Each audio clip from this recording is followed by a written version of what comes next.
C'est dans le quartier chic du Chiado, à 2 pas de l'opéra, qu'officie José Avilés dans son restaurant Le Bel Canto. Artistes, personnalités, hommes politiques ou simples gourmets s'y pressent pour déguster la cuisine chic et choc du jeune chef.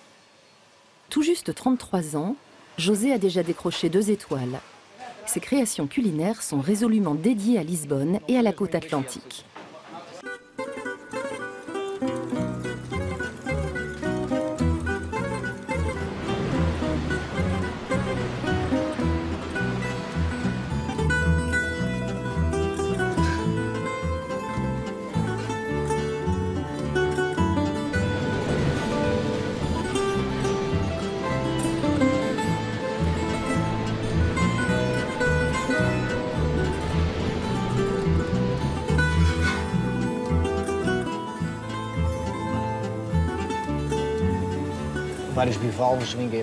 On a toutes sortes de coquillages, des moules, des coques, des pousse-pieds, mais aussi des algues.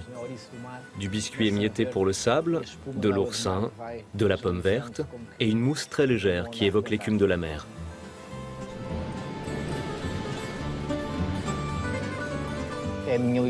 J'ai voulu représenter Lisbonne et tous ses restaurants de fruits de mer.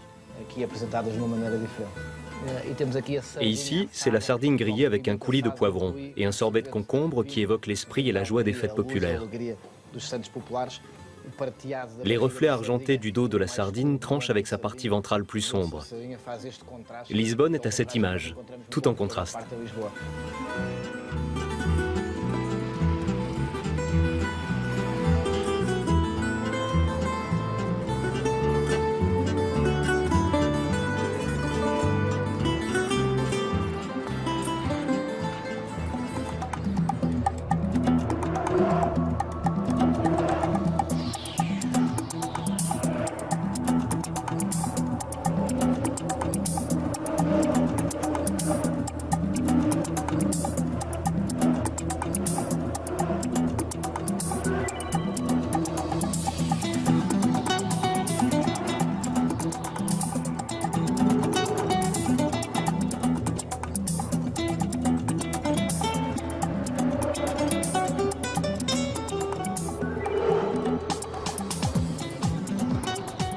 Depuis 1966, le pont du 25 avril enjambe le fleuve Tage.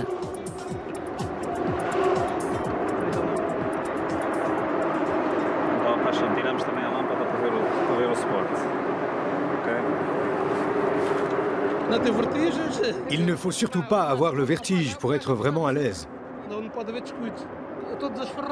On n'a pas le droit à l'erreur. Tous les outils sont attachés à cause de la circulation qu'il y a en dessous.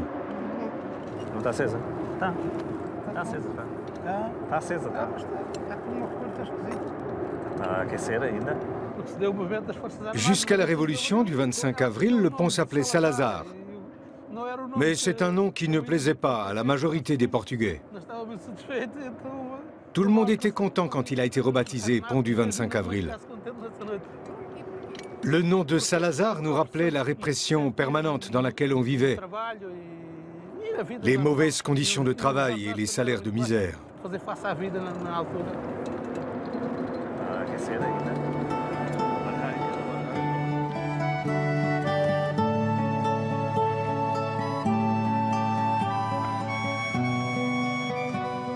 Le pont suspendu est aujourd'hui un symbole de la victoire sur la dictature et de la conversion du pays à la démocratie.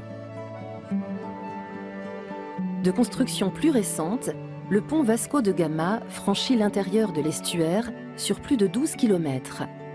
Il relie aussi 2 époques entre elles, celle où le Portugal était une grande puissance mondiale et l'ère moderne, innovante et tournée vers les nouvelles technologies. Le pont fut inauguré à l'occasion de l'exposition universelle de 1998 qui avait pour thème l'avenir des océans. Parallèlement à sa construction, un nouveau quartier aux allures futuristes a vu le jour, le Parc des Nations.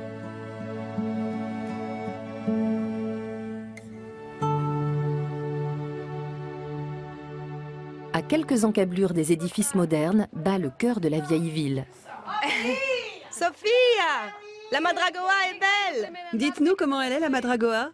La Madragoa est belle! Voilà, c'était bien là. Sofia trouve des azulejos dans les moindres recoins de Lisbonne. Mon ombre, c'est la preuve que la façade couverte d'azulejos renvoie la lumière du soleil. La lumière est tellement forte qu'elle crée une ombre. Les rues de Lisbonne sont tour à tour dans l'ombre et la lumière, en fonction des rayons du soleil qui se reflètent sur les façades. Les effets de lumière attirent le regard et les azulejos démultiplient cet effet. Ils sont comme des miroirs qui renvoient la lumière à l'infini. Ils la renvoient de manière uniforme ou non. Ça dépend. Si on monte la rue ou si on la descend, si la rue est étroite, sinueuse, s'il y a des gens aux fenêtres ou du linge qui sèche. C'est ce mariage entre la lumière et les azulejos qui est à l'origine de ce festival de lumière. Et le sourire des gens ajoute encore à ce rayonnement. Expliquez-moi d'où vient ce café. Il est délicieux, il a un goût unique. Je vous en prie, nous sommes chez vous. Ça sent tellement bon. Flor da Selva, fleur de la jungle. C'est ainsi que Jorge a baptisé son commerce de café, installé dans le quartier de Madragoa. C'est le seul torréfacteur de Lisbonne qui travaille encore au bois et non à l'électricité. Ce café est sans additifs, sans conservateur. Il est authentique. C'est un peu comme le pain. Le pain cuit au feu de bois a un goût particulier.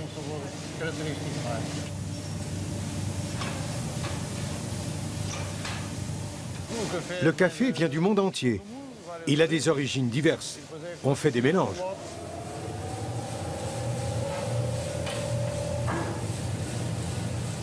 Il y a des mélanges que l'on fait depuis 60 ans. Ce sont nos spécialités.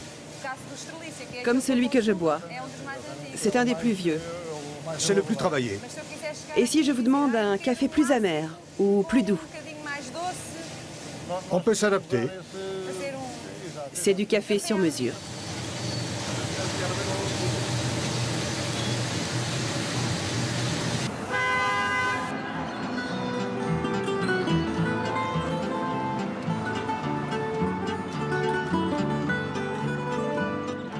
José Avilés se rend aujourd'hui dans l'une des plus vieilles enseignes de la ville. La Manteigaria Silva propose des produits artisanaux venus des 4 coins du pays. Aujourd'hui, le chef aimerait goûter un fromage produit sur le plus haut massif du pays, la Serra da Estrela.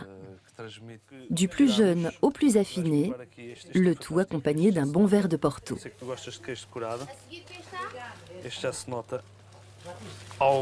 Je sais que tu aimes le fromage affiné.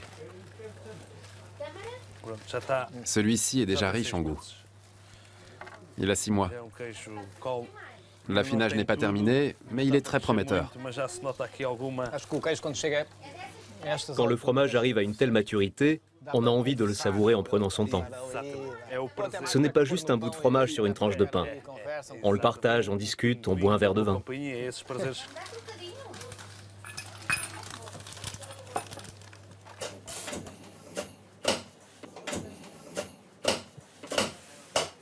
Antonio Silva prépare de la morue séchée.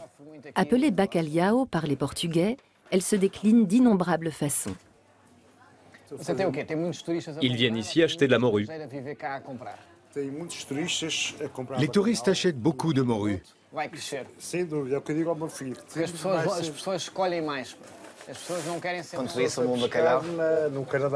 Il y a 300 ans, on la pêchait au Canada.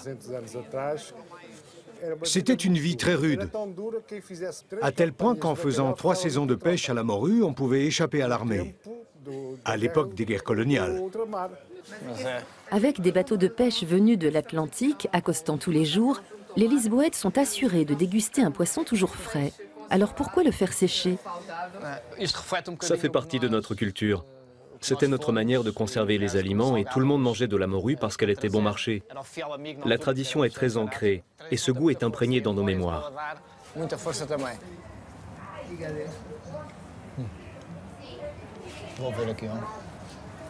J'ai été ravi de vous voir, chef.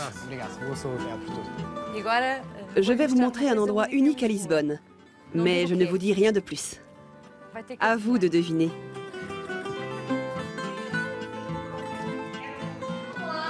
Comment allez-vous? Vous venez nous rendre visite? Ça faisait un moment. Vous voulez laver cette serviette? Pas maintenant. Bon, tant pis. Comment allez-vous? Bien, et vous? Tout va bien? Il y a beaucoup de travail? C'est la fin de semaine, c'est tranquille.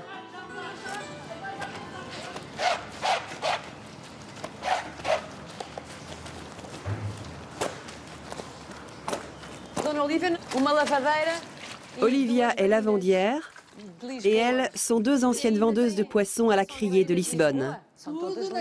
Je suis un pur produit de Lisbonne. Vendez-moi votre poisson. Du beau merlu! Oh, les jolis chinchards! Il est beau, mon poisson! Il nageait encore il y a 1 heure. Venez voir mon beau poisson! Il nageait encore il n'y a pas 1 heure. Et vous, Madame Preciosa, comment vous faites pour vendre vos billets de loterie? Vous devez attirer les clients. Comment vous faites? Montrez-nous. Mettez-vous face à elle. La roue tourne aujourd'hui. Qui veut le 29? Le 40 629. Vous n'en prenez qu'un? Le tirage a lieu aujourd'hui. Allez-y, n'hésitez pas à acheter. On se mettait au port et quand les bateaux arrivaient chargés de poissons, on chantait comme ça. Olha o galeão que a peixeira adora, vai tudo contente pela barra fora. Ginga, ginga, ginga e torna a gingar. Ele não tem medo da saudade. Olivia a 90 ans. C'est la doyenne des lavandières professionnelles de la ville et la relève est loin d'être assurée. Si ce très vieux métier est voué à disparaître, la tradition du fado, elle, a encore de beaux jours devant elle. Às vezes sinto desejo de ofender, embora iluda. Meu coração a sofrer, mas fico quando te vejo. Séance photo avec l'une des nouvelles figures du fado, Gisela João.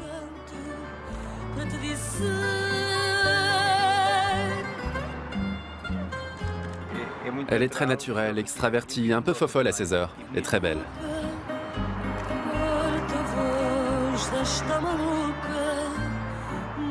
Lisbonne est ma scène, peut-on lire sur le portrait de la jeune femme.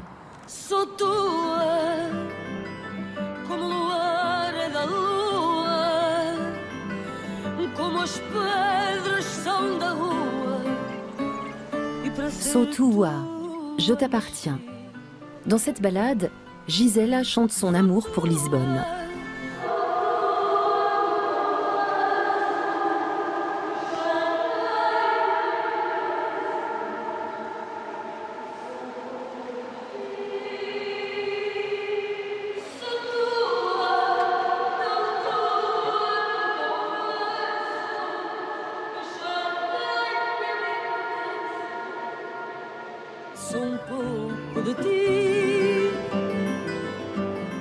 Fille d'agriculteur, cette chanteuse provinciale a grandi entourée de 8 frères et sœurs.